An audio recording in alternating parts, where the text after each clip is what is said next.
cream of the crop. Nobody does it better. Yeah, but you are so money and you don't even know it. I understood that reference. Morning, Mr. Hammond. Your mission, should you accept it, is steal, destroy, shadow, disappear. assemble the team. And here we go.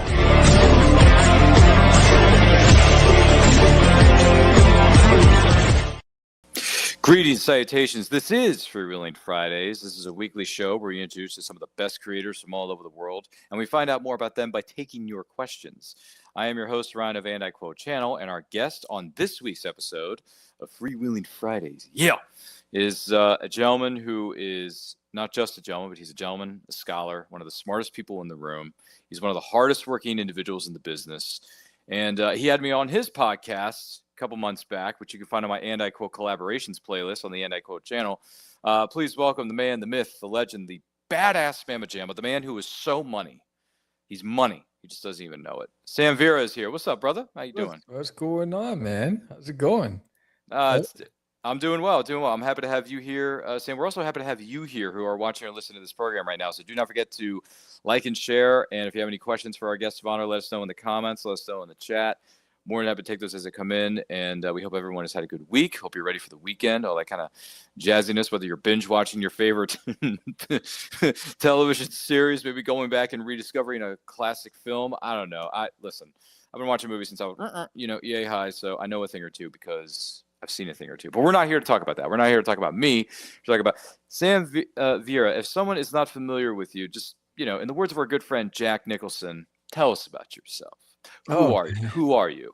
I am Sam the Crazy Man Vera. I created Catch the Craze podcast back in 2005, the first independent comic book podcast in the game and the longest running. I wear that with a badge of honor. And I'm also an independent comic book creator. I created There's an Alien in My Toilet, Forbidden, ARG, and now Cosmic Wars, which Cosmic Gorf, the main character, I created when I was 12 years old. And it was the first comic book character I ever created, and now it's on Kickstarter, and I'm having fun with it. Rock on, man. That's awesome. Congratulations on that, by the way, Thank and you. everything you've accomplished up to this point in your life. And boy, don't you have a very eye-catching set back there, because I'm seeing all these blinking lights. It's like at the Las Vegas Strip, and I see a bunch of books behind you. Now, are those your comics, or Yes. are those books that you like are collectors of? Are you a collector of those? Or are That's those your all- personal comics? That's all of my books that I've. That's actually all. There's an Alien in My Toilet, and then there's the Wow. Forbidden graphic novels there. So behind me is my work, and then in front of me are the things that inspired me when I grew up. Like I have a big poster of Alf. I have the Muppet Treasure Island poster. Oh my gosh. Charlie Brown Christmas poster. I have the Lord of the Rings poster, and I have an ET poster on the wall. Whew. Yeah. That's pretty awesome. And did you know Muppet Treasure Island turns 30 this year? I did not know.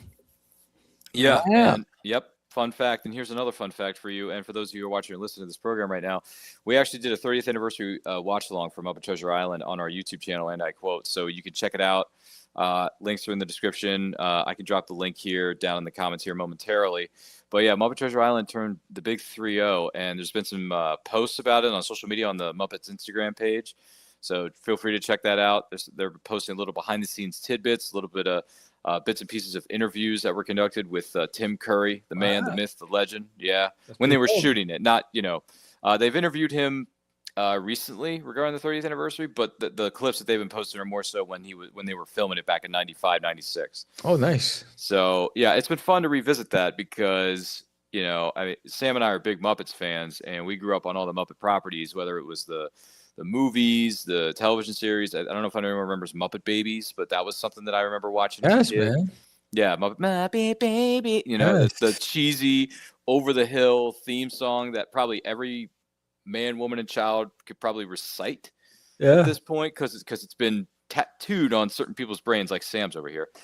So yeah, Muppet Babies. Let me ask you this: how would you rank some of the Muppet movies? What are your top 3 favorite Muppet movies? I like the Christmas special where Fozzie and them go home. Muppet Family Christmas. Yes, that's my favorite. I mean, is it? I could tell you this: when I was drawing, when I was drawing the book for the Duty Christmas special, Sure.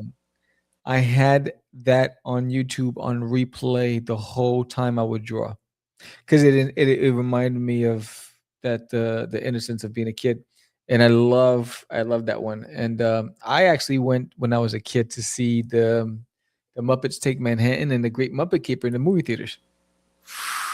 Yeah, I was there. I was there, baby. I was there when Wow. Moses parted the sea. I got a little upset with Moses because I told him, I said he didn't warn me and I had gel in my hair. And so when he parted the sea, I got splashed. And I was like, yo, dude, I worked on my hair all morning. You could have warned me. But yeah, so it's been a while. But yeah, I'm a big Muppet fan. I think those are the three. The Great Muppet Caper, Muppets Take Manhattan, and the Christmas special. Wow. Not a bad ranking by any stretch of the imagination. By the way, there is no right or wrong way to rank the Muppet specials or movies and television. There's really no right or wrong way to do it because there's just so many great moments in Jim Henson's production's career. So, yeah, I'm with you on Muppet Take Manhattan. That's definitely one that rings in the back of my mind sometimes, Manhattan Melodies, especially the song where it's Dr. Teeth. You can't take no for an answer. No, no, no, no. Yeah. And they got that montage of them just walking into the camera. Yeah. And they're going to all the different studios and they're saying, no, no, no, it's so good. It's so good. Yeah. But I got to be honest with you, though. The Great Muppet Caper, Diana Rigg, Charles Grodin. Unfortunately, both actors are no longer with us. R.I.P. to two legendary actors of the business. Yeah. Because I grew up watching Charles Grodin in that movie Clifford with Martin Short, and the Beethoven movies. He was the dad in Beethoven, with the dog. And Diana Rigg, one of the biggest roles that she had in her career, and I'm not sure if you know this or not, she was the female lead in On Her Majesty's Secret Service with George Lazenby in the James Bond movie. Oh wow, didn't know that. Yeah, she played Tracy, James Bond's love interest, and I believe it was the one, if not the only time James Bond got married. Oh wow, I didn't even know that either. Wow. To Tracy, played by Diana Rigg, and I believe it was, let's think of the year here, folks. Give me a second. 1969's On Her Majesty's Secret Service. So feel free to check it out if you've never heard of it before. If you want to get a good entry point into the James Bond saga, On Her Majesty's Secret Service with George Lazenby, who was the only actor ever do it once, at least as far as canon goes, not counting the stuff that came before. Just throwing that out there. But yeah, man, Diana Rigg, I mean, she was drop dead gorgeous in On Her Majesty's Secret Service. But when I see her in Great Muppet Caper, all I can think of is that baseball diamond. Because that's what everybody's after. Yes, everybody's after. You know what we got to do, Sam? We got to catch those thieves red-handed. What color are their hands now? Come on. And this is my favorite part of the movie. So when they get off the bus and they find the Happiness Hotel, you remember that line that Fozzie drops as soon as they get off the bus? No. Okay.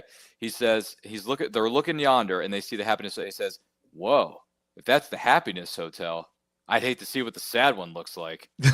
I'm just like, who said, only the Muppets can say that kind of stuff with a straight face and get away with it, for real. You know what I'm saying?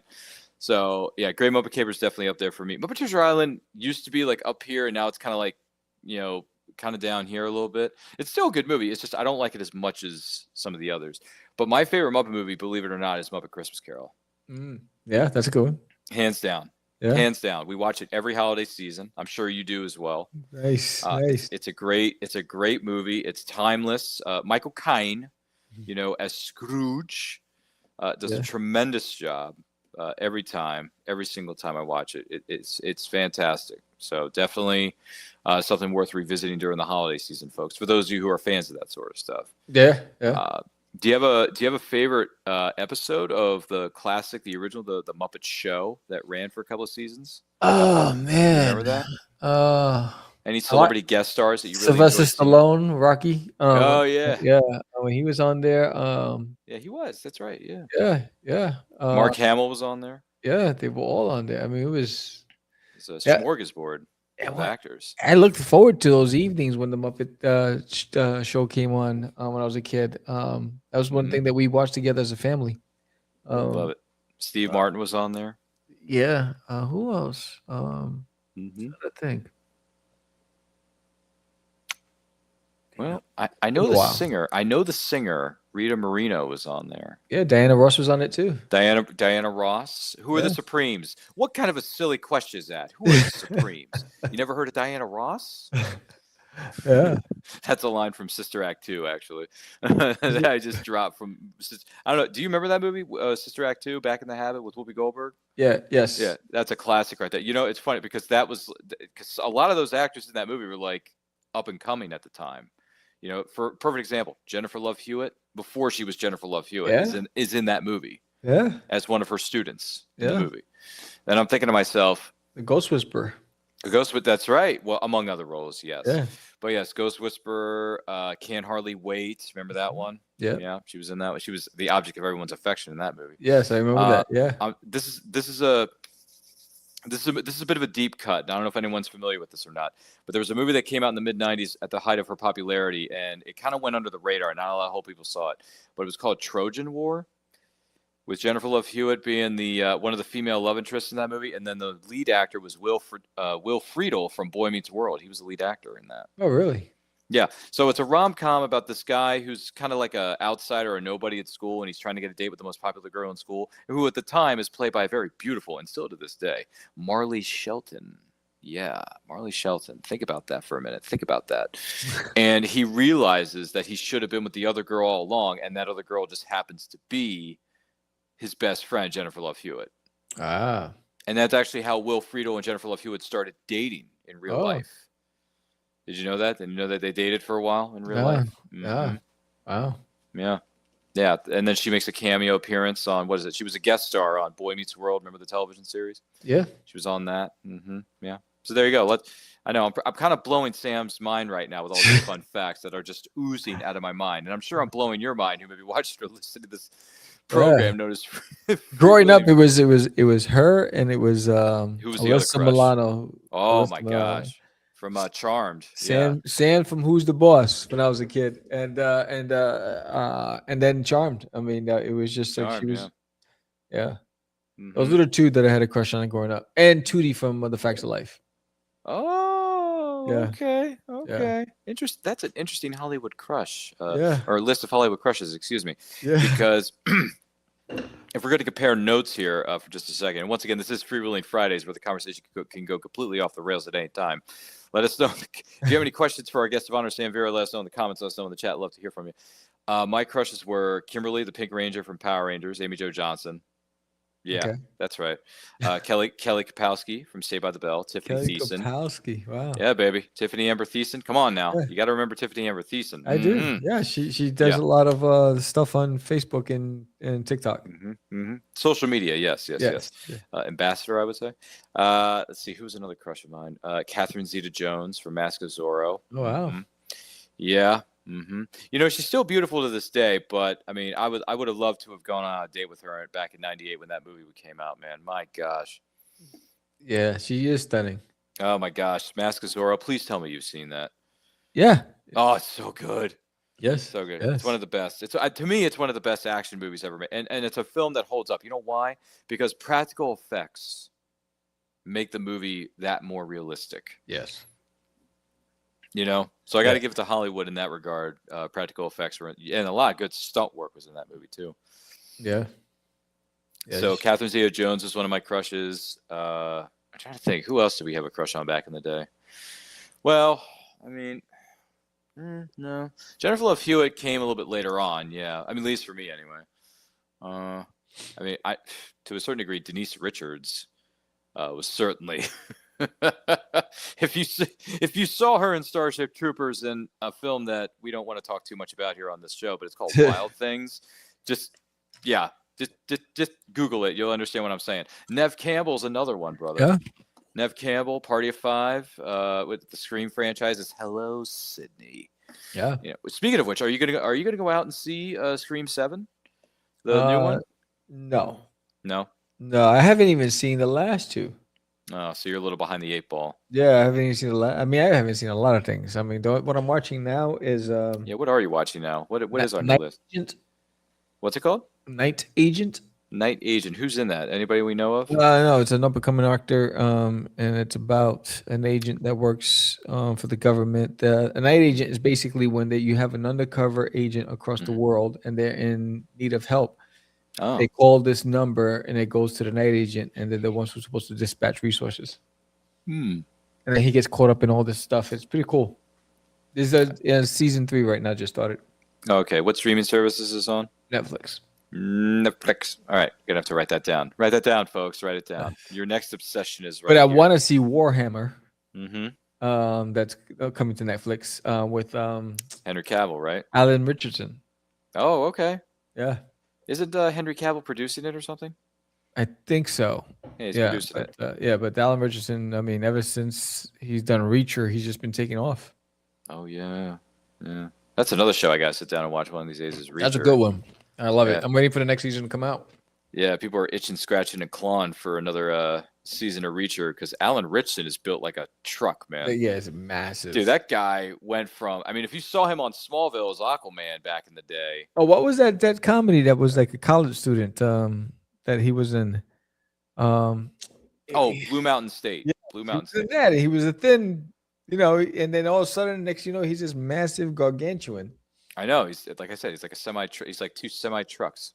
Yeah. Or two 18-wheelers just came together and made Reacher, and I'm like, dude, how did this guy get so jacked? Yeah. My God. I mean, he could probably break Aquaman, / Jason Momoa's neck at this point. Yeah, if they did Fighting American, he'd be good a candidate for that one. That's actually a good point. See, so this is why we pay Sam Vera the big bucks on this show, fellas. No, but it's a good idea. I mean, hey, it could happen, right? I mean, Or Supreme. Yeah, is this? Yeah, that's another one, right? Yeah, that was I think Supreme was Image Comics. Oh yeah, okay. I'm trying to think of it now. It's just, yeah, I think it's coming to me. But still, yeah, it's a good idea for sure. I digress. There's a lot of there's a lot of characters you could play. I mean, well, let me ask you this: Are you? How do you feel? This is one of the movies that's getting a bit of. I mean, it's getting attention, and I'm curious to see how it goes. But I mean, I don't know what's going to happen necessarily. What are your thoughts on the trailers or some of the promotional materials we've seen up to this point for DC's Supergirl, for the new Supergirl movie coming out later this summer? Are you familiar? Have you seen the trailer at all? I seen something a few months ago. It didn't resonate with me at the time. It was the one with they showed Astro or the Superdog. Well, you mean Crypto? Crypto, Yeah. that's what I mean. Crypto, that's the Astro. Yeah, I seen it, but it didn't click. So I'm optimistic. We'll see what happens. All right, because Aquaman is trading in his trunks for badass biker threads for Lobo. Was playing Yes, Lobo, yeah, that is cool. I mean, he is Lobo. I mean, when you think about it, he's like made for that role. So I think he's gonna kill it. I think he's just gonna blow it out the water with that one. I heard he's been lobbying for that part for like the better part of like 20 years. Yep. Or something, which is insane, by the way, that you're lobbying for a part in a comic movie. I mean, it's insanity times a billion. But no, I mean, look, I saw the trailer. I like Supergirl because I'm a fan of Superman. Superman's a favorite character of all time. # those are the facts of this case, and they are undisputed. But that trailer didn't wow me either. But I'm hoping to be proven wrong because we've seen bad trailers for good movies. We've seen good trailers for bad movies. Like we've seen, because this happens with marketing all the time, right? It happens. Yes. But I'm interested to see where it goes. I think Millie Alcock, who's playing the new Supergirl, looks good in the suit. I think she's beautiful. I think she's gorgeous. I think she's a badass mamma jamma. I just hope that she can prove herself in this movie as the new iteration of Supergirl, because the last good iteration of Supergirl that we've had, not so much on the big screen, but just in general when it comes to forms of media, at least for me anyway, was Laura Vandervoort on Smallville. When she was on Smallville in season 7, and then she made a few appearances here and there in seasons 8, 9, and 10, respectively. Don't get me wrong. That to me is a badass Supergirl. That's what I want to see. The Melissa Benoist television series that she led for like what 4, 5, 6, 7, 8, whatever it was. I watched the first season of Supergirl. It did not work for me. It did not work. That actress. Listen, say what you will. She's a good singer. She's a good actress from Glee and all that stuff. But that is not my Supergirl. That is not not even close to who Supergirl should be, at least in my opinion. Right. So that, in the words of Randy Jackson, it's a no for me, dog. But I'm looking forward to seeing what this new girl, Millie Alcock, is going to bring to the table. We'll see. I mean, the movie could fall flat on its face, be a huge box office failure, or it can make some coin and we can get more Supergirl, which I'd like to see. Yeah. So I don't know. The one trailer that really confused me, and this trailer actually dropped this week for everybody here in the chat, Lanterns is coming, and it's Kyle Chandler as Hal Jordan. Aaron Pierre, I think is how you say his name, is playing Jon Stewart. Have you seen the Lanterns trailer that dropped earlier this week? It was like 2 days ago. Okay, so This trailer was very different than what everybody thought it was going to be. It's very dark and very gritty. And granted, there's a mention of the suit. There's an image of the suit in the trailer. But these two guys, Hal Jordan is grizzled. He's battered. He's bruised. He's kind of like the old man Logan, doesn't want to really do it anymore. He's training the new kid, which in this case is Jon Stewart. And he says, you got to wait a while before you get to the head of the class, son. Because I'm still Green Lantern. Like, I am the Green Lantern, and I say what goes. And they go to this small town. They're investigating what's going on. There's mysterious goings on, And people were saying online, it's like No Country for Old Lanterns. It's a mix. And people are saying it's a ripoff of a Taylor Sheridan television series because of how dark and gritty it is. Right. And the other thing that bothered me about this trailer is that the Green Lanterns, especially the main one, and I love Kyle Chandler as an actor. I think he's a great actor. He played Coach Eric Taylor in Friday Night Lights, for Pete's sake. But he keeps dropping the F-bomb every 2 seconds in this trailer. And this is a 2.5-minute trailer. And now, granted, this is just a trailer, but I don't remember Green Lanterns ever cursing. And if they did, it was like sparse and in between. Yeah, because some producer said it needs to be go darker that direction, and that's why they screw it up. Yeah, I don't know, man. That Lanterns trailer really threw me and a lot of other people on social media off. So when you get a chance, Sam, I look forward to hearing your 2 cents when you've had a chance to sit down and watch the trailer. Yeah. I didn't mean to throw this at you kind of last minute. I apologize. But there's been some geeky stuff going on in the world, so I just thought I'd get your 2 cents on the matter. But hey, just throwing it out there. Have there been any indie comics that you've read recently outside the stuff that you're doing that you've really enjoyed?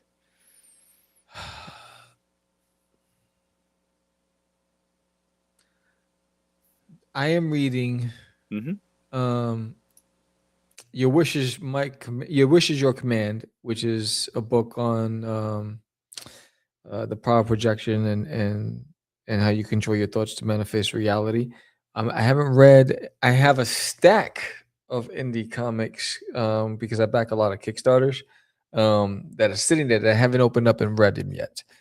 So because I'm reading this book, so nothing yet in recently. And then I have a stack of like art books. But no, I haven't read. I collect them, just haven't read them. See, that's what Sam and I are good at. We're very good at collecting books. We're just not very good at actually physically reading them. Yeah, I mean, it's just I even get a stack of I haven't even unboxed the Kickstarters. They're just sitting there. Yeah. Wow. That's you know what they say, Sam. That's cuckoo for Cocoa Puffs.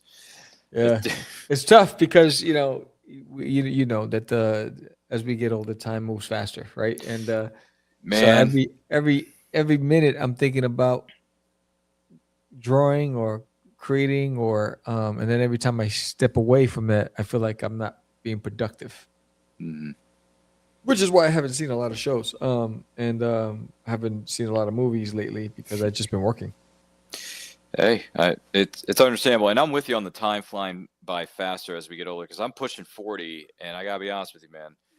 I get up, I go to work, I come home, I have a few hours to myself, and then all of a sudden I got to go to bed, and I got to get up and do it all over again. And then when you get to the weekends, which we're about to get into, here in the now, I got a free day tomorrow. I don't have any shows on Saturday for this week anyway. I'm just talking about this week.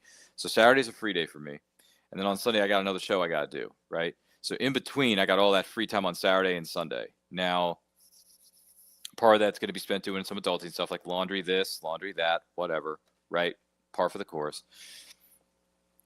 But I hope to sit down and just read because I got all these books behind me, including comic books, including Sam. I hate to tell you this, but Forbidden is sitting on there. Oh, nice! And I did get I got your Forbidden graphic novel. It's over here. I got all the little trinkets that came with the Kickstarter or the backer tier that I backed, which I was very happy to do for you, by the way. Thank you.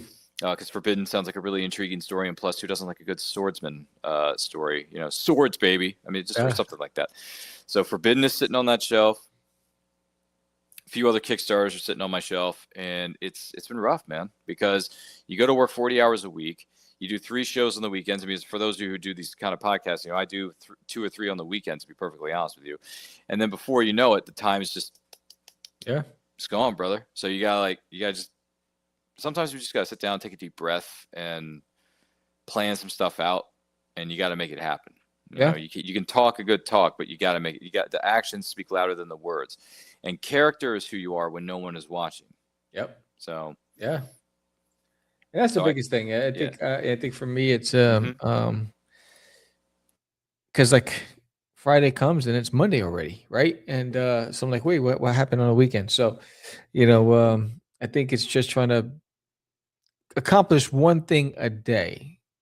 Because there's so many things that happen throughout the day, and there's a lot of distractions, and I have a full-time job too, and so I always try to. That's why getting up at 4:30 in the morning, I always get to either start a page or finish a page that I'm working on for the book, and then I work out, um, walk my dogs, feed them, and then I go to work, and then I come back, feed the dogs, eat dinner with my wife, go into my office, and just create and do it all over again. And then until I fall asleep at the draft table, and then I go to sleep, and I get up at 4:30 and do it again. So but I try to make sure that I draw something each day, and I get closer and closer to finishing the project every single day. Because as soon as this project ends, I'm on to issue number 8 of This Nail in My Toilet. So uh, I have to draw every day. Jeez. Hey, you're a badass mamma jamma. That's what I got to say about that. But yeah, no, there was a story I was in the process of writing, and then I'm writing it because the requirements that they're looking for submissions are 15 to 35K when it comes to the word count. Yeah. And I've never written anything more than 5,000 before. I've never done it. So I am attempting something new and different, which it's scary, but at the same time, it's exciting. Yeah. Because I want to push myself to write these kinds of stories that can be a novella type length story, right? So I'm writing the story. I'm like 1,200 words in, and I'm realizing, oh shoot, I'm already getting to like the third act, and I'm not like I got to go back. I got to like retool this thing. You know what I mean? So I got this thing, and it's called a whiteboard. So it's a dry erase board, and I hung it up on my wall over here. It's off to the side of the studio, which unfortunately you kind folks can't see right now. Right. But I used that to map out, because this is something I didn't think I was going to do until now, but I'm starting to do outlines for my stories, because I realized that when you're outlining, it's like a roadmap. You see, okay, act 1 needs to be about this, all right? And then act 2 needs to be, about this, and the character's going through challenges. They get a setback, right? Yes. And then act 3 is about them overcoming that setback and getting towards the conclusion and getting towards the falling action and seeing, okay, how are we going to defeat this enemy, or how are we going to go about this? How is the character going to grow? Are the people going to root for this character, or are they just going to be like, oh man, he didn't really change. What's the point? He didn't grow. Yeah. So it's just one of those things, right? So I'm starting to learn that outlining is, especially when you're doing something that's more than 5,000 words, is important. Yes. I think it's important. So I got some of it over here. I started writing it down. I have this thing right here. Let's show this to the audience really quick, because I think this is really cool. It's word slinging time. Okay, word slinging, and this is coined a phrase by it's a writing journal. Now this is from my good buddy Bobby Nash. He wrote this on the inside cover. It says, "Ryan, keep on word slinging, Bobby Nash." So if you're a fan of crime fiction, some thrillers, that type of stuff, look up BobbyNash.com. Don't worry, I'll post the links here in the comments momentarily. I'm doing multiple things. I'm wearing multiple hats here, folks. Cut me a break. But I'm writing stuff down in this writing journal, saying, okay, let's look at this. How's this going to go? Okay, so we got to figure out the landscape, what the setting is, who the characters are, what they're going to be going through in the beginning, how they're going to. It's a process. It's a lot longer than I thought it was going to be, but I think it's necessary. Yes. Because if I don't outline this shiznit, then the reader is going to be like, what's this guy doing? He doesn't have a map. There's no through line. Yeah. And that's it's critical to anything that you do. Everything like Forbidden, Cosmic Wars. Mm-hmm. I have all of the characters, the character profiles, every character's bio, their backstory, and then I start plotting out the theme. What's the purpose of all these characters? What brings them together, or what tears them apart?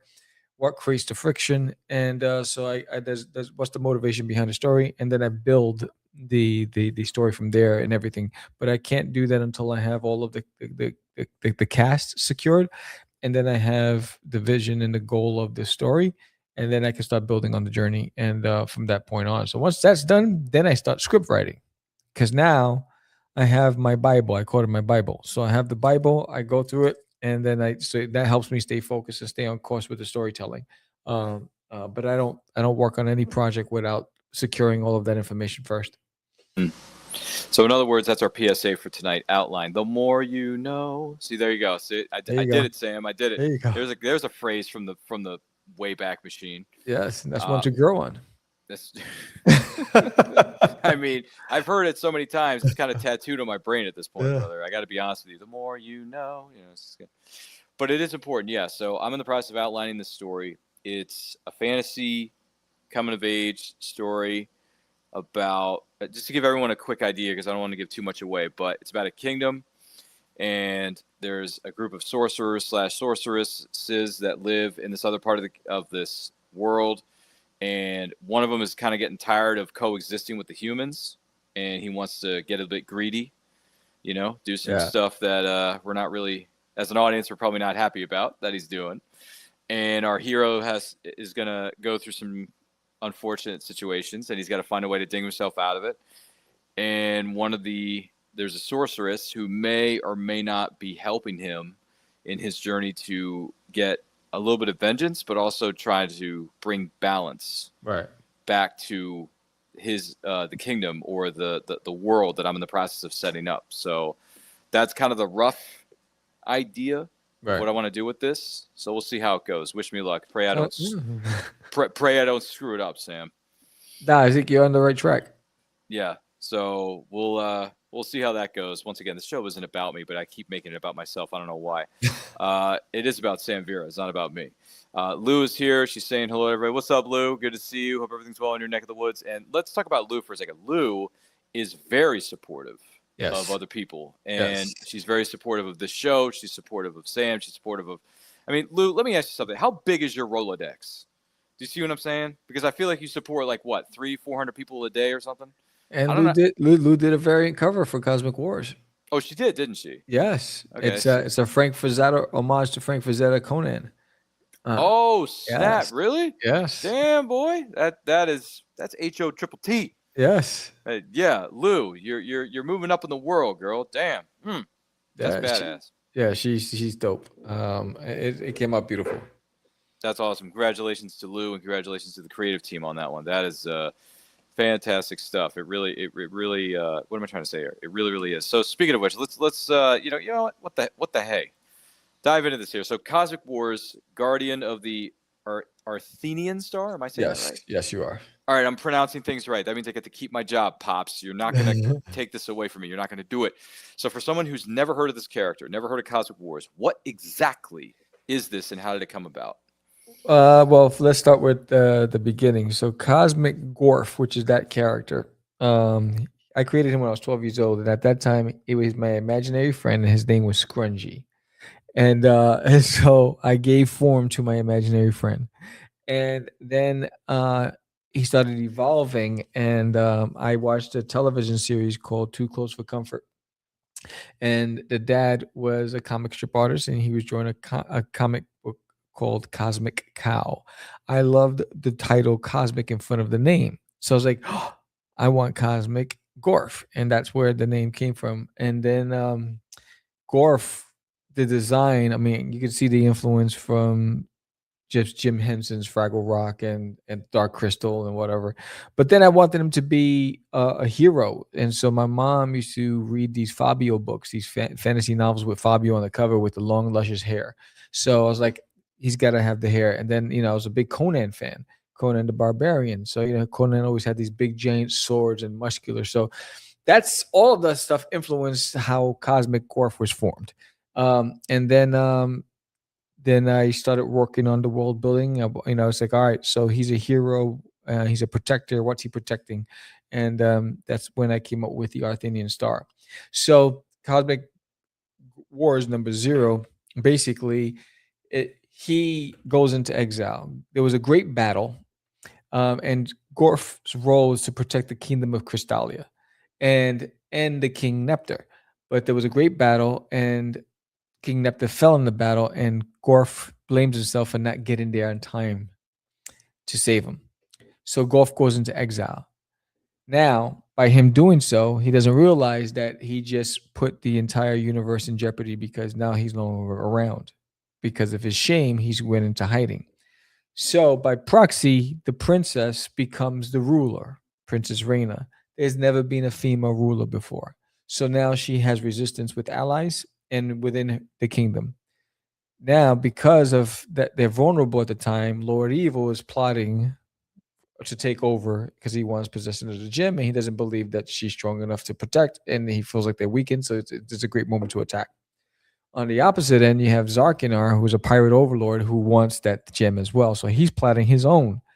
And then her captain of the Royal Guard, Captain M3, believes that he's capable of protecting and keeping everything safe, and he doesn't believe they need Gorf. He thinks Gorf is a failure. He doesn't want anything to do with Gorf, but the princess knows better. But so she decides to go off on her own, risking everything, to go across the universe to find Gorf, no matter where it leads her, to convince him to come back before it's too late. So that's the premise of issue 0 of the Guardian of the Athenian Star. Well, you had our curiosity, but now you have our attention.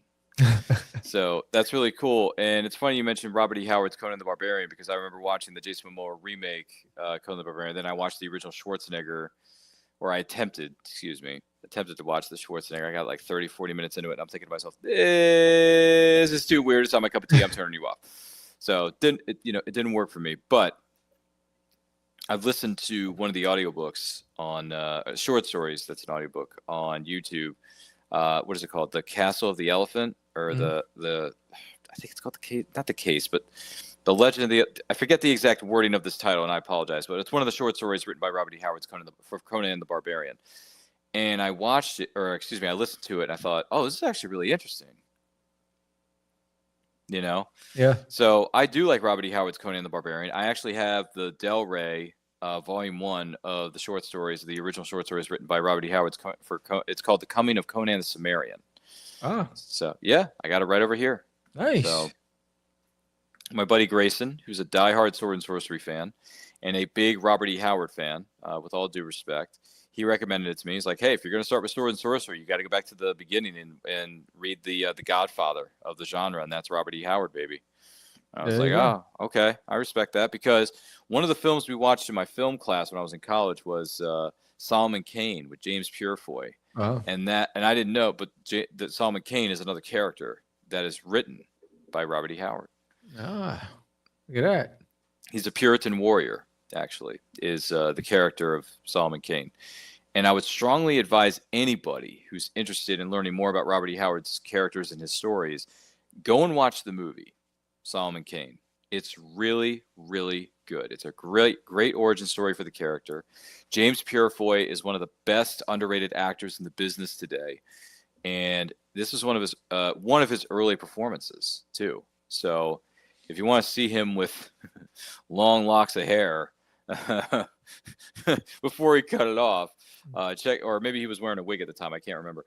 But check out Solomon Kane. The movie came out in 2009, had a theatrical release, bombed at the box office, didn't make any money, went to video, became a bit of an underground cult classic hit on home video or streaming services, and it's really good, Sam. I strongly recommend you sit down and watch Solomon Kane with James Purefoy. It's a very, very good film. It's very, very good to me. Solomon Kane, very, very good to me. Robert E. Howard, very, very good to me. So, I would check it out, man. Have you not heard of Solomon Kane before? Yes, I have. Yeah. Oh, you have? Okay, Yeah. You just haven't seen the movie. No.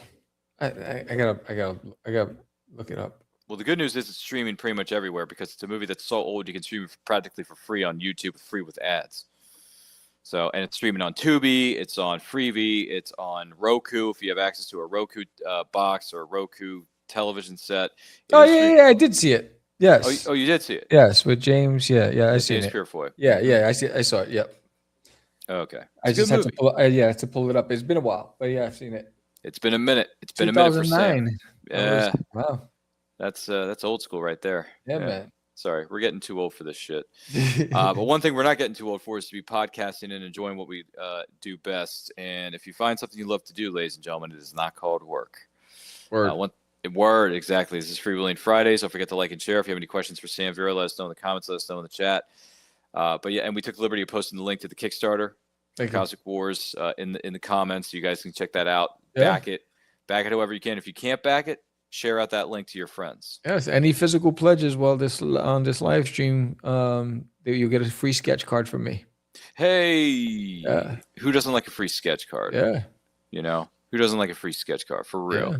And we are. Where are you guys at? We are 7 backers away from everybody getting a free digital download of the Art of Cosmic Wars sketchbook. That's hot, man. And we are 500 and I think it's $39 away. I think that's what it is from unlocking the next stretch goal and raffling off Cosmic Wars issue 0 2003 edition. Whoa! First look at that. printing 2003 full color. This is the first. I produced Cosmic Wars back in 2003, and this is what it looked. This was the cover. This is what it looked like back then. And so I will be raffling off when we hit the $2,000 mark. Oh, that's to one of the lucky backers. That's red hot. Issue 1, this is issue 0. Issue 1 sold on eBay 2 weeks ago for $100, and it's currently listed on Walmart.com for $104. What? From 2003. Yep. Wow. Yes. That is. And nobody has issue 0. I have the last 10. Oh, you have the last. Okay. Yep. Well, that's a special collector's item, one might say.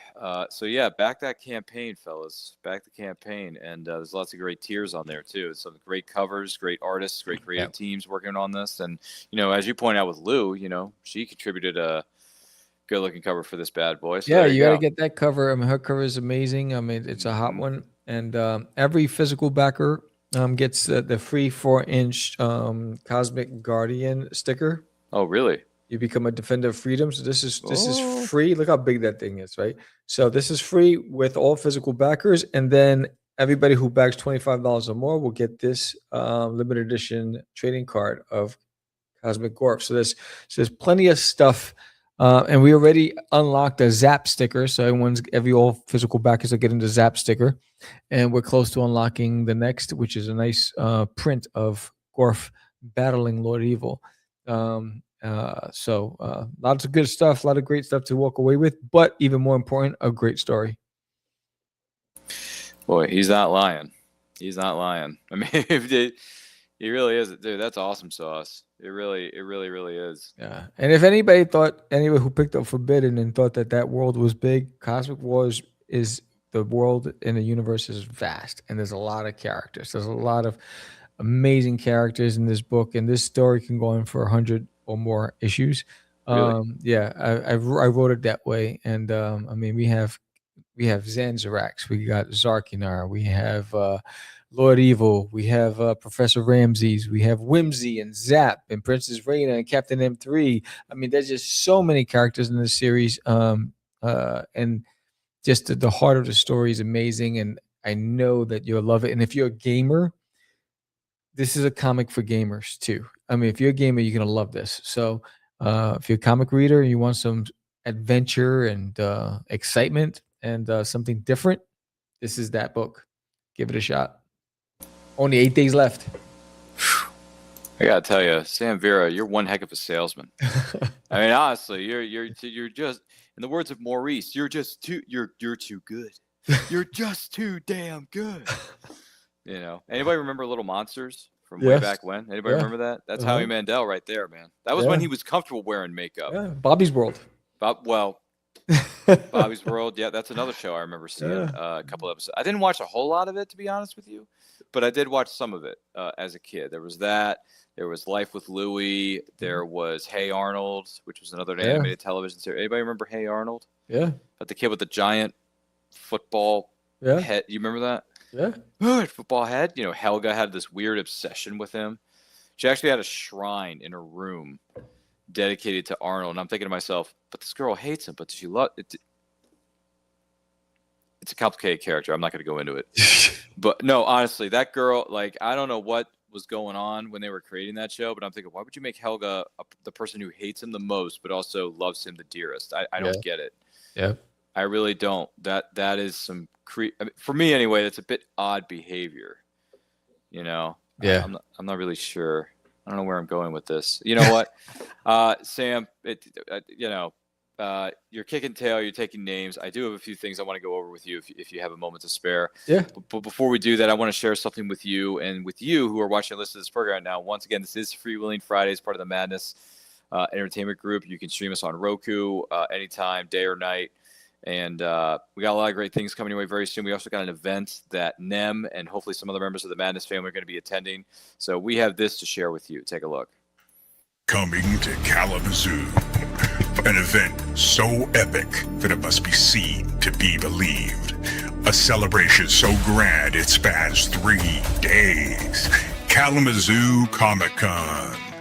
Join us April 10th through 12th, 2026 at the Kalamazoo Expo Center, 2900 Lake Street, Kalamazoo, Michigan. Doors open Friday from noon to 7 p.m., Saturday 10 a.m. to 7 p.m., and Sunday 10 a.m. to 5 p.m. Meet legendary comic guests like Andrew Petboy, Bart Sears, Bob Hall, Corinne Roberts, Dan Monroe, Danica Davidson, Paul D. Story, Randy Zimmerman, Roger Schultz, Scott Prosima, and Tim Seeley. They're all ready to sign, sketch, and share stories from your favorite comics. And that's not all. Rub shoulders with other special guests including Blake Foster from Power Rangers, Daniel Logan from Star Wars, Hunter Dino from Power Rangers Dino Fury, Jason Douglas, the voice of Attack on Titan, Megan Shipman from My Hero Academia, Morgana Ignis from Hell of a Boss, Natalie Von Sistine from Dan to Dan, Tiffany Vollmer from Dragon Ball, Young Ye from Like a Dragon, Georgina Leahy, Christina Gailey, Christine McCulfer, Jesse Milo Miles, Kristen Simmons, and the amazing Pink Opal cosplay.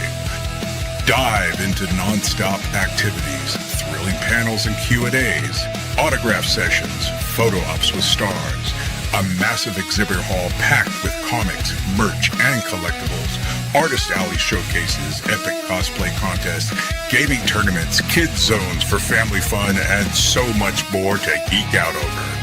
Don't miss this ultimate celebration of comics and pop culture. Grab your tickets now at grcomiccon.com. Prices start low with 3-day passes for the full adventure. We'll see you there, heroes.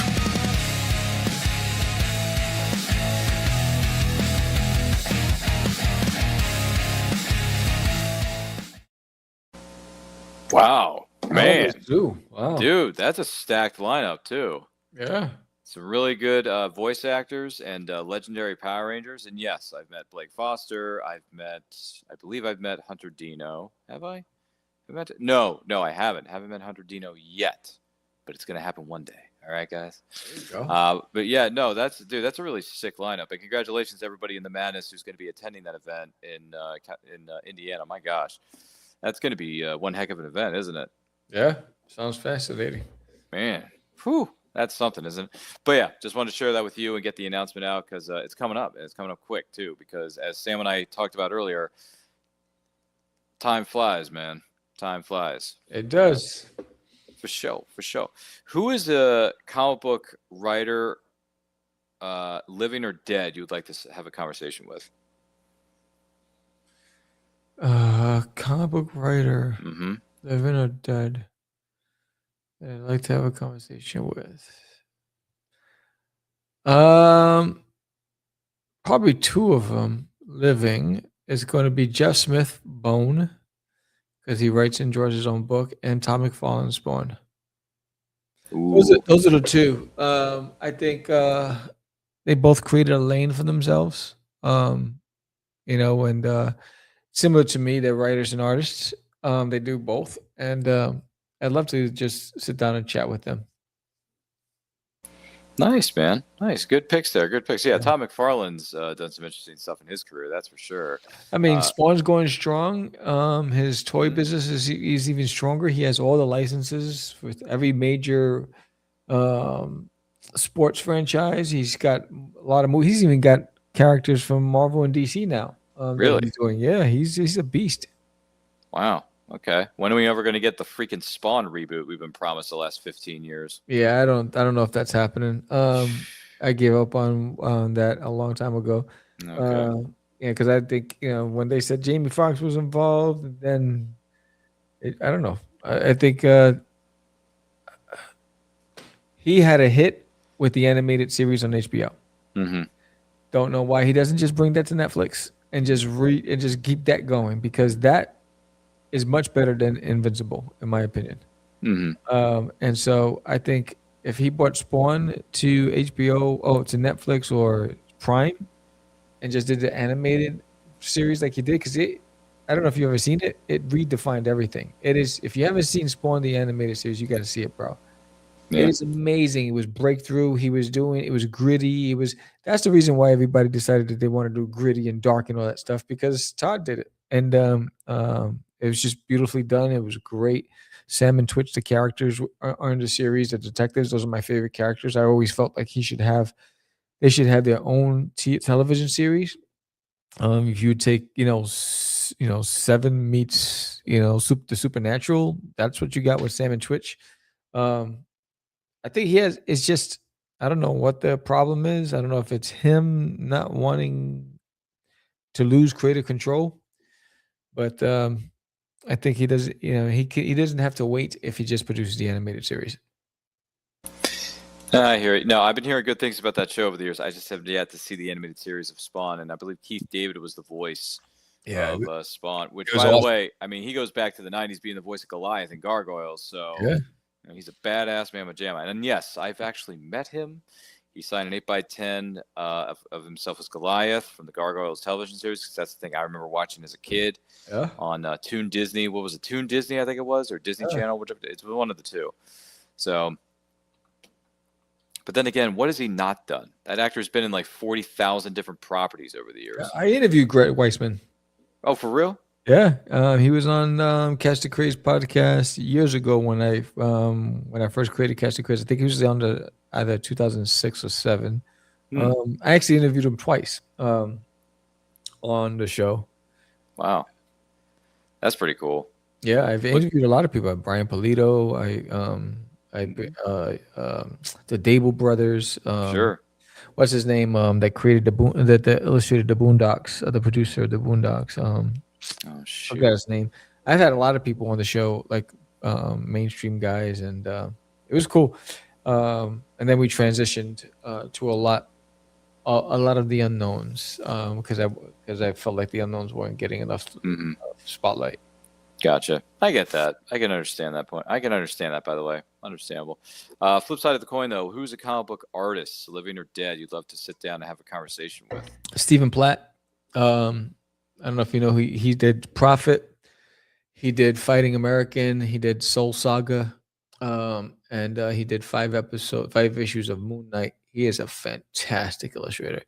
It would be him, Todd McFarlane, Jeff Smith, Bone,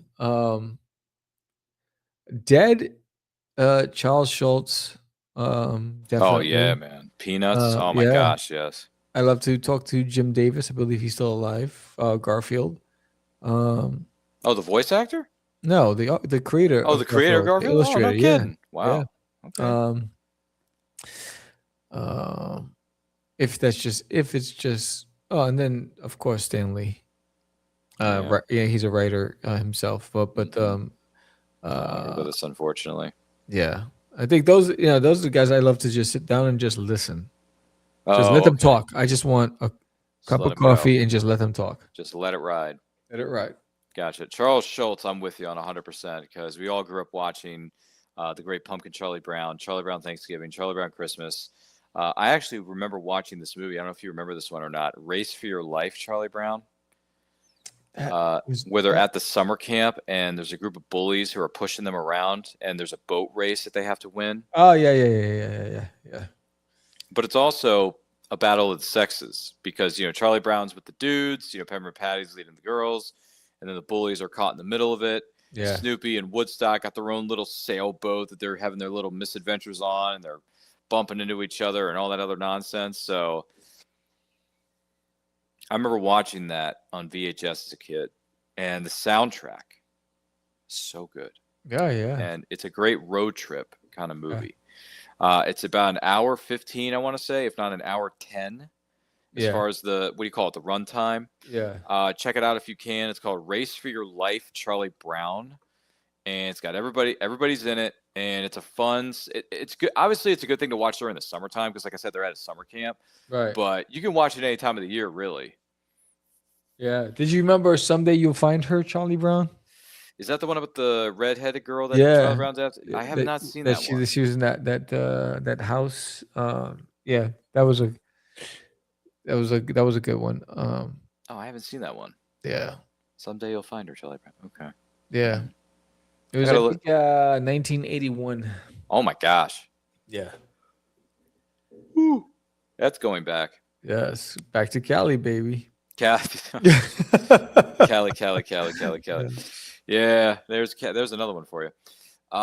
Fun fact, and once again, I'm not trying to toot my own horn here, but I sat down and I spoke with one of the voice actresses who, not the original, but one of the, voice actors who have voiced some of these characters over the years. Patricia Patz was at Ocean City Comic-Con in December of 2025, in Ocean City, Maryland, more specifically. And she voiced Peppermint Patty. Oh, wow. In some of the Peanuts specials. Wow. And I think one of them was she's skating, or what? She's the best skater, Charlie Brown. Gosh, what was the other one? But anyway, she's been in a few of them, and she has graciously decided to be a guest this season on Anti-Quote. So obviously, we're going to talk about her working with Charles Schultz when she was just, a very young little girl. And she also played Annie in a production of Annie. And I think it was, I can't remember if she said it was New York or LA. It may have been LA.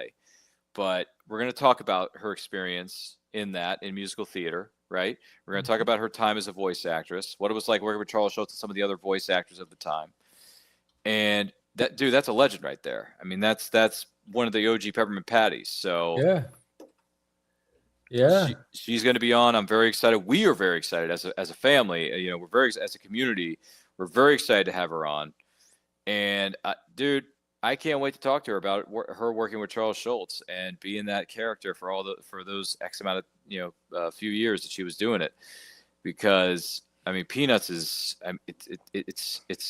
we talked about this earlier, and Sam and I agree about reading is essential. But I think watching the Peanuts specials is essential because you want to go back to a time when things were, simple. You were making new friends. You were discovering things about yourself. You were discovering things about other individuals. Yep. And you were being supportive of each other. Yeah, you would throw some jokes and some jabs and put each other down at times. But you know what? You did it because you cared about the other person, and you did it because you were just being a kid. You were just enjoying life. Yep. You didn't have these things called responsibilities. You didn't have these things called paying bills. We didn't have these things called going to work for 40 plus hours a week. Me, listen, I got 2 jobs a year, and I'm working full-time at one job, part-time at a job at my local university. That's 43 to 45 hours of my week gone because that's work. It's work. Yeah. You got to pay them bills, boy. So I make the coin to keep the lights on. But I do make sure that I make some time for going to conventions and being with my crew, because being with fellow nerds like Sam here, those are the people I enjoy being with the most, because Sam's a storyteller. I'm starting to get into writing myself. I had a story published last year. I'm trying to write some more stuff and get some more stuff published now. And Sam and I have some of the same fandoms, and that's the beauty of going to these conventions, because you find people who are part of your tribe. Yep. And you want to vibe with that, because look, we go to work because we have to, right? But if we had our option, I'd rather go to a Comic-Con every single weekend. If money was no object, Sam, this is what you and I be doing. Yeah. You'd be tabling at every show, making money, telling your stories, getting your stories out to the general public, right? I'd be going there to network, and I'd be going there to hang out with my peeps, and then I'd be going there to meet some big name celebrities, and hey, maybe I can get them on the show. Who knows? Yeah, there you go. You don't know unless you try, right? You miss 100% of the shots that you do not take in this life. Yes. 100%. So, and Sam and I have talked about that once before. So I think it bears repeating. You want to take a shot, take your shot, because you only live once, and tomorrow is not guaranteed. Nope, not at all. Not at all. Yeah, today is today, right? Today is today, but tomorrow. That's what I say. That's why you have a goal, a daily goal to accomplish something. And because it's just like with Cosmic Wars. George would ask me every year, when are you going to reproduce Cosmic Wars? When are you going to reproduce Cosmic Wars? And because he's a big fan of the book. And so I remember sitting down and I was like, you know what? Because I keep saying when I'm done with Disneyland in my toilet, but I was like, what if that day doesn't come? And I never got to do it because Cosmic Wars was my first comic ever produced. So I opened up the crates, I went through it, and I was like, you know what? I got inspired again. And when I first pulled out the characters, um, it took me back to that 12-year-old, and I say it again, drawing cosmic, connecting with Orf again.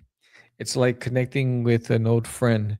And it reminded me of the time when you get out of school, elementary school, you go home, you do your homework, and then your buddy's outside on his bike, and then you get on your bike and you go, you both have a bag of chips and a juicy cup or whatever in your book bag, and you go endlessly riding to the middle of nowhere. No one knows where you are.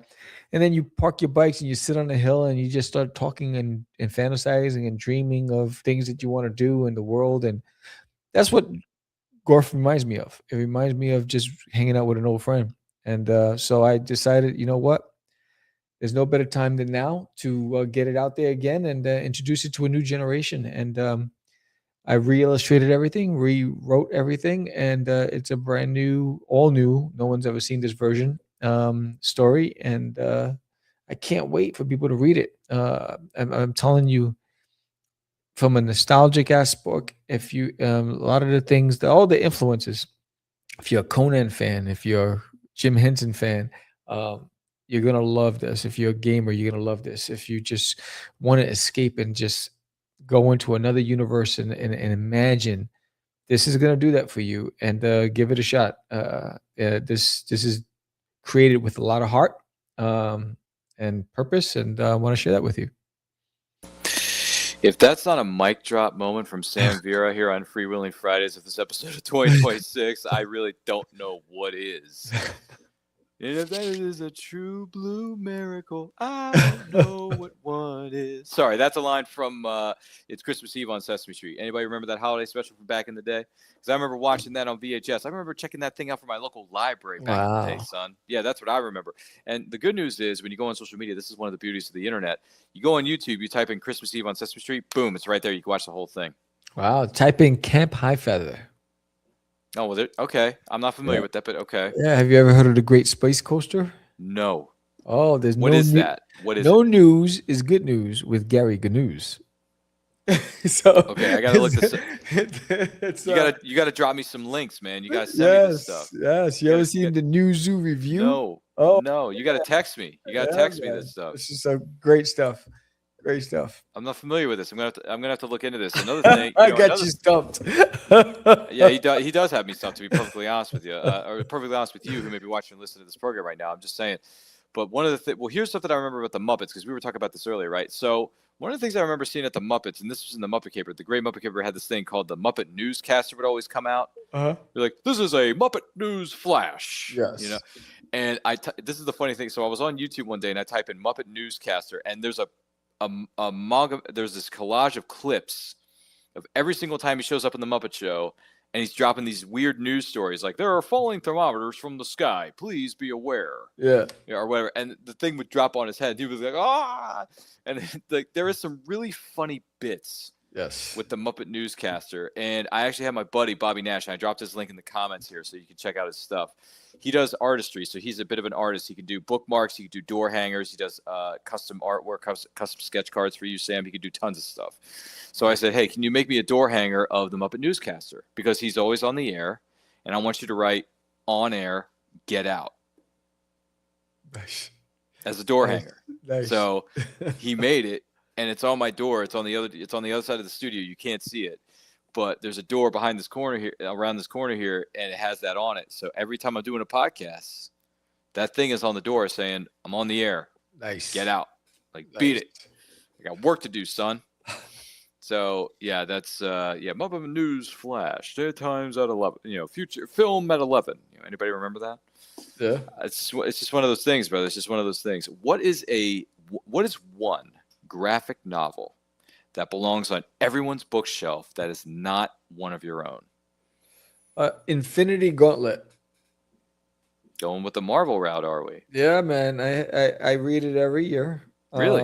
Yeah. I own the same one. It's you could tell that I've owned it forever. I think I've had it for ever. So but I think I think it's a great story. I think when you do they've what they did with that, and I think it was George Perez, the artist. The amount of characters that they put into this story and told a story that from start, middle, and end, that had a specific purpose and agenda, and they told it without overcomplicating it or under utilizing the characters. I thought it was just fantastic. So I think if you don't own that and you don't have that, if you're a comic book reader, if you've never read it, you gotta give it a shot. It's fantastic. I've always wanted Marvel to do Infinity Gauntlet, the movie. You know, they they did the thing with Thanos Avengers, because they didn't own all the characters. The other studios had the other characters, but I think now that they're merging, they got all the characters back. I can't wait to see what they do. But yeah, I think that's a fantastic one. Okay. I mean, a friend of mine actually bought Infinity Gauntlet at our local comic shop many moons ago, many years ago. And I said I would like to read it at some point. I just never got around to it, unfortunately. My TBR is like 100+ deep, man. It's Yeah. terrible. I'm so Or sorry. Bone. Yeah, I mean, Jeff Smith's Bone. If you don't have that on your bookshelf, you never seen Bone or read it. I never even heard of it. Oh man, you know who Jeff Smith is? That's somebody you You got to go check out Jeff Smith Bone. He's a fan. He's a one. I love his art style because it's simple and it's beautiful. But his writing is amazing. You got to check it out. Get Bone. I have every volume. Oh, really? Yeah, it's beautiful. Okay, I got to keep that in mind. All right. Yeah. In the words of Captain America, I'll add it to the list. There you go. Captain America: Winter Soldier, which is the best MCU solo movie of all time. Solo movie, not counting the team ups. But that movie is just, in the words of Magneto. You like it better than the Wolverine? The Wolverine? Yeah. Like, you talk like the 2013 film? Or are you talking about Logan? Logan. That's what I meant. Logan. Oh, well, here's the thing. Logan's not MCU. Logan's is part of the 20th Century Fox X-Men. Before they got picked up by more, but I know there's a multiverse. I know we're going to get the multiverse. Yeah. I get that. But do I think it's better than Logan? That's hard. I'd have to sit down. What about Deadpool Wolverine? Well, here's the thing, and this is going to disappoint half the audience. I do not like the character of Deadpool at all. Did you see Deadpool Wolverine?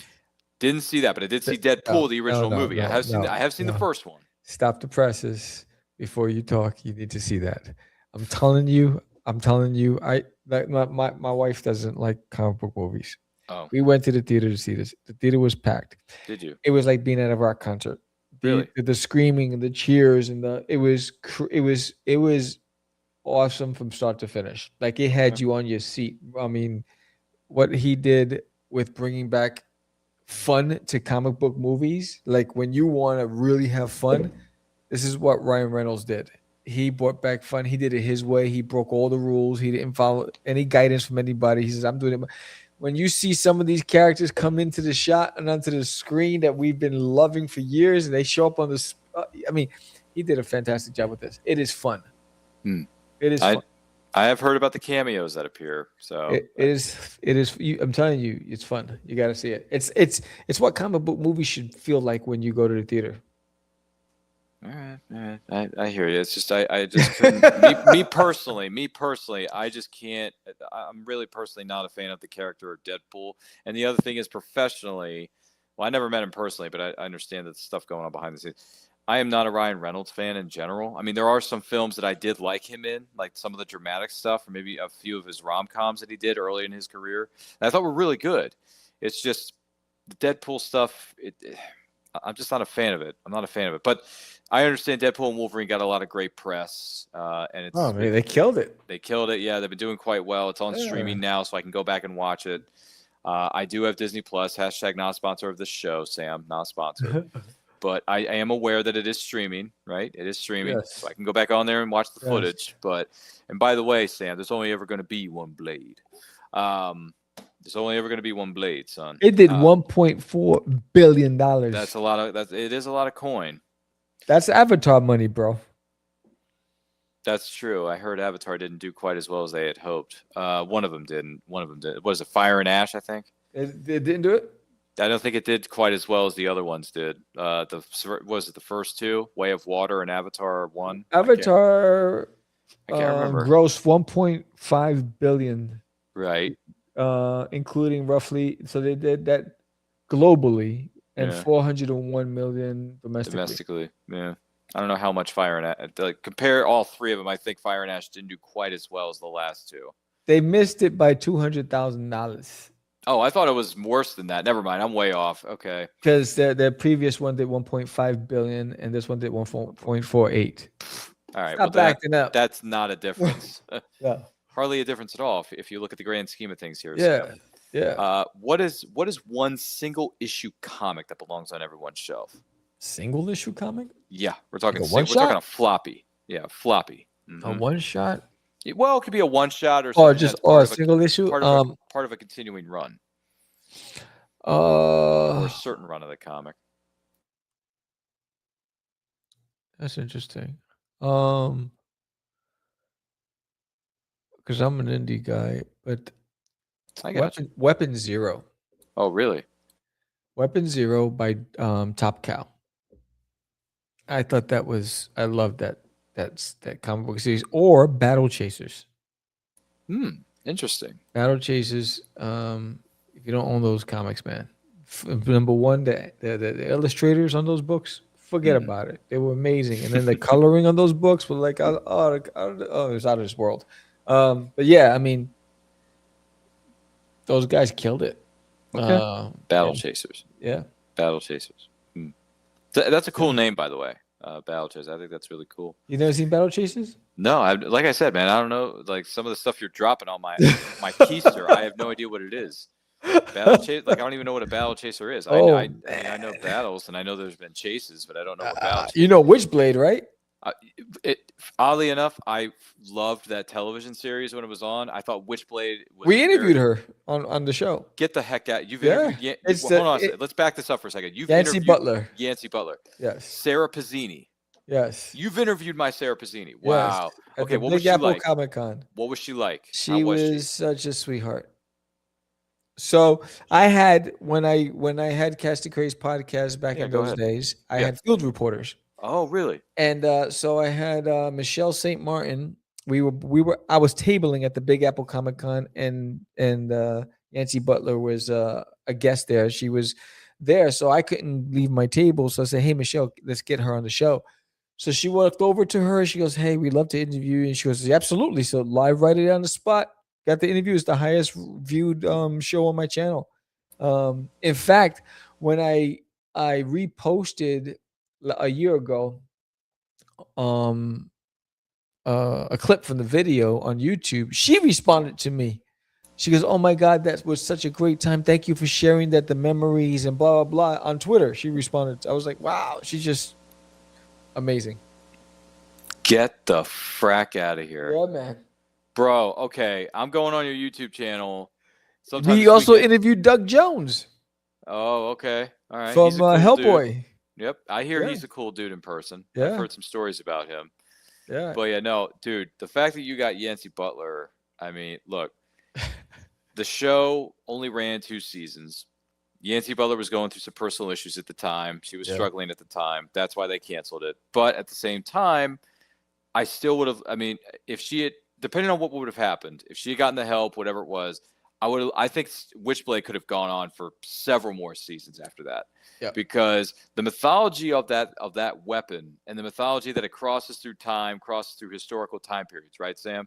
And Yancy Butler carrying that torch, or I mean, heck, she could have passed the torch on to a young Witchblade like years later, kind of deal, kind of like I don't know, kind of like the Watcher and Buffy the Vampire Slayer to a certain degree.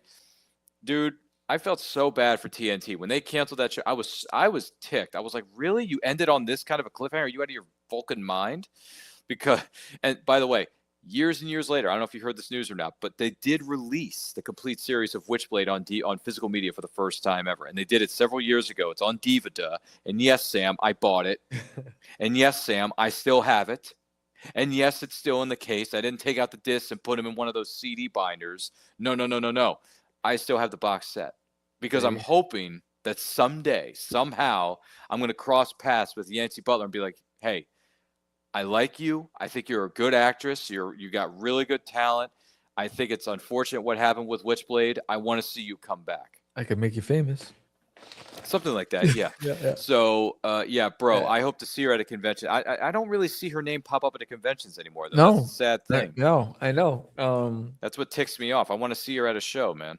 Have you ever seen Moonlight? The television series? Yeah. With, what's his name? Alex O'Loughlin and Sophia Myles? Yeah, where he was a vampire. Yeah, I love Yeah. Moonlight. That was another underrated show. Yeah, why?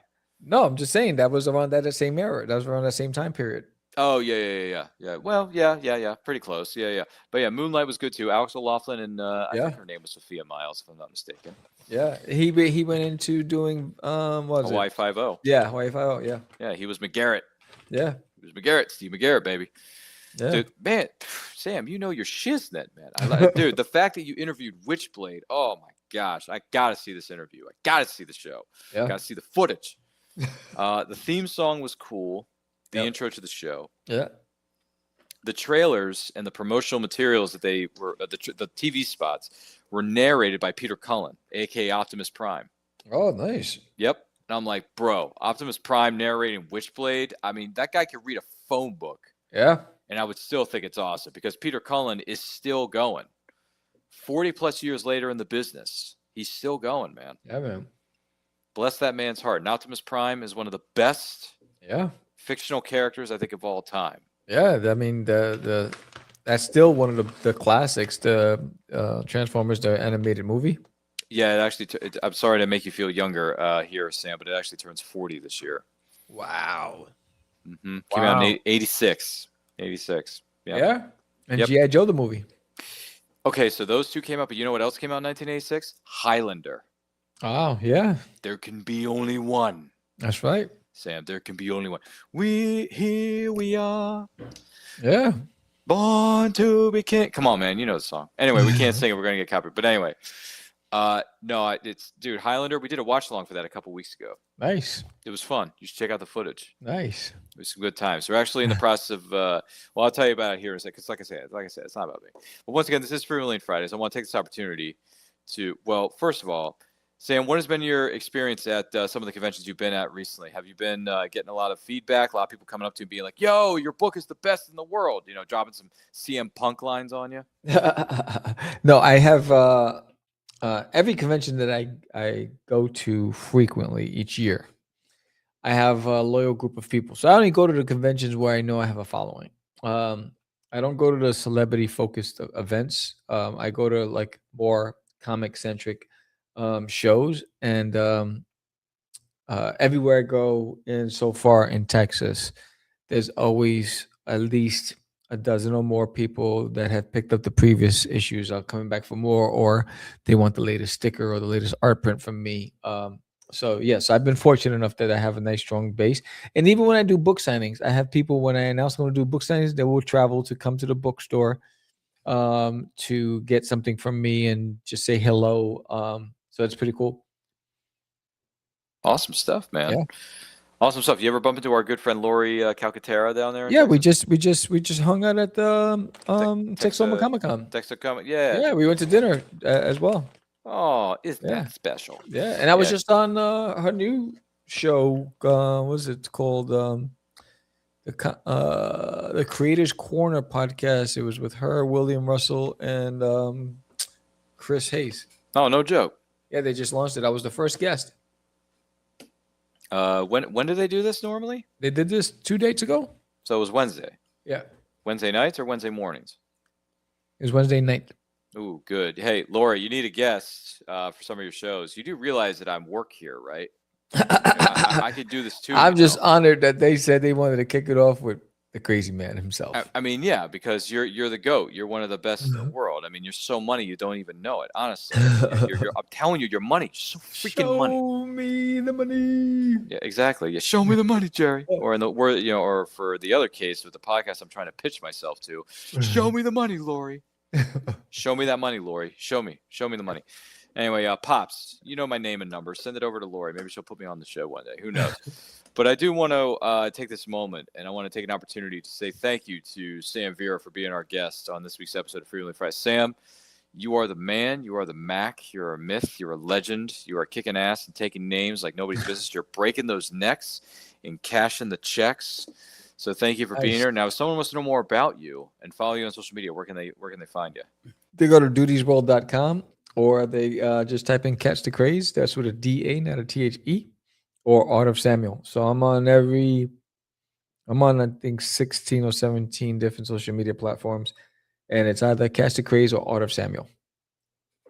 Very simple and to the point. To the point, yes. To the or point, every Tuesday, man. you can catch me every Tuesday night, 7 p.m. Central on Catch the Craze podcast. Yeah.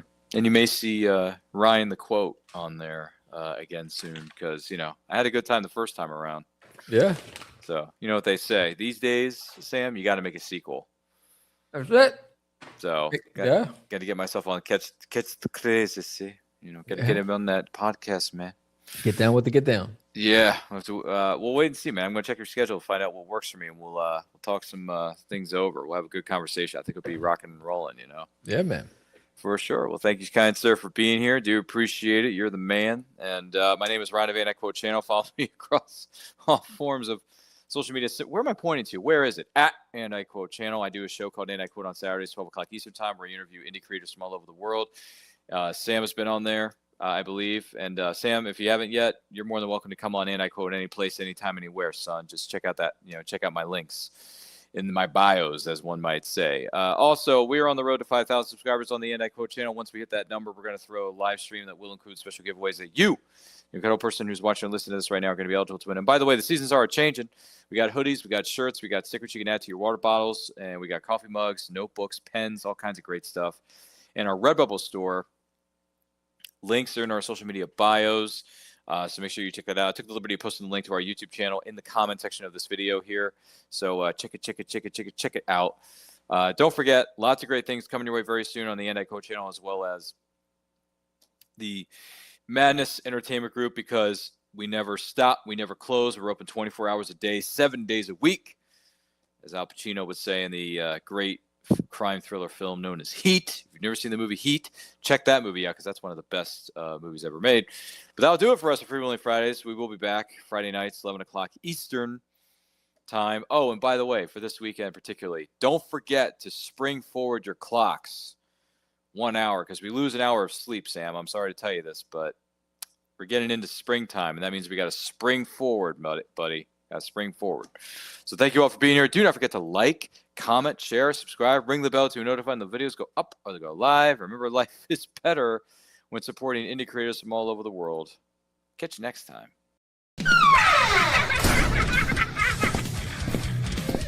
If you missed the live viewing of any Meg production, you can find all our content on Roku or as a member of this channel. Madness Entertainment Group.